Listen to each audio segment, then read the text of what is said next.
Now, if you take the point of living in a Western society, how do you deal with these awkward social situations?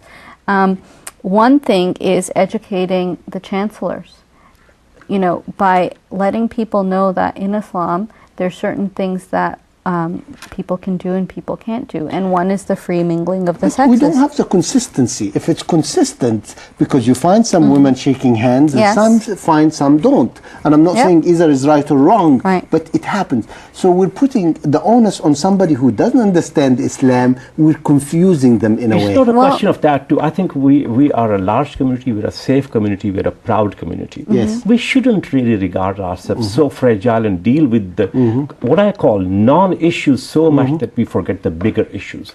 There are so many big issues that Muslim community is facing. One of them, of course, being that this whole community is being tarnished in the media. We feel under siege many times because things are said about this community that if they were said about any other, there would be huge reaction. How many times you have seen that any time an act of crime or terror is mentioned, there's always a prefix. Muslim, Islamist person did that. Immediately they're a Muslim terrorist, a Muslim criminal, a Muslim murderer. Try saying that to people like Carla Hamolka, for example, that a white Christian woman did that, and repeated so many times that the name of that community and religion becomes synonymous. These are much bigger issues rather than taking some sexy issue. I'm saying sexy because it is sort of asexual in a way, that everybody focusing niqab, hijab, burqa. How many burqas have you seen in Canada? I haven't seen any. To be honest, one or two. And yet it becomes a huge issue because it humiliates, it puts down a certain community. We are much stronger, much prouder than that. We should be dealing with issues that really matter to us, like education, like teaching our children how to be a proud member of this society, like being a model. When I read about Prophet's life, I wonder that, I mean, if you have to teach somebody about tolerance, go read that, a biography, you will learn things.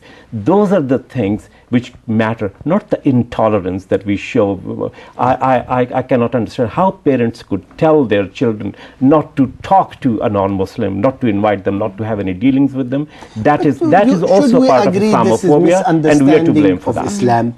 And let's, I always say Islam is a great religion, wonderful religion that's misunderstood and mostly misunderstood by Muslims. Because if they understood, they will invite the non-Muslims and they will be a community and will bring everybody and let everybody learn what true Islam is. Religion does not matter as much as the behavior of the people who follow that religion matters. Well, because religion, then you can always taught them wrong. No, you can always find theological debates, and from that theology, you can prove almost anything. You can make a good case for almost any behavior. We're running out of time. We'll have to go for a break, but hold on to your thoughts and we'll carry on when we come back, inshallah. Bismillah ar-Rahman ar-Rahim, and welcome back to Spirit of Islam.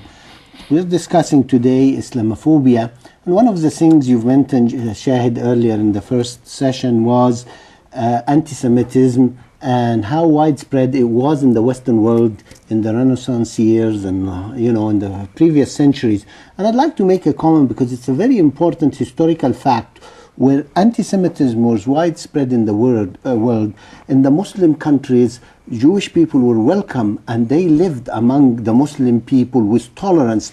And this is the great thing about Islam. Unfortunately, they don't teach this, for religions, which is very important to show how Muslims, Christians, Jews live together in the same nation and with tolerance and equality.